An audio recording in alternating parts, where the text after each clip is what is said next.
Chocolate खाल्ले आणि कचरा इथेच फेकला. वर्ग किती घाण दिसतो. डस्टबिन मध्ये टाकायचा कचरा. अगं हे काय करताय तुम्ही? हा कचरा उघड्यावर नाही फेकायचा, डस्टबिन मध्ये टाकायचा. आणि जेव्हा कचऱ्यावाली गाडी येते तेव्हा तो डस्टबिन मधला कचरा कचऱ्याच्या गाडीत टाकायचा.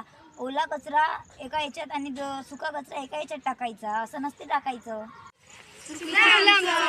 यानंतर आम्ही कधीही उघड्यावर टाकणार नाही. ऐकलं का मंडळी?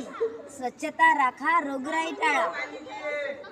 तंबाखू खाऊ नका, कॅन्सरला आमंत्रण देऊ नका. भारत सुंदर भारत.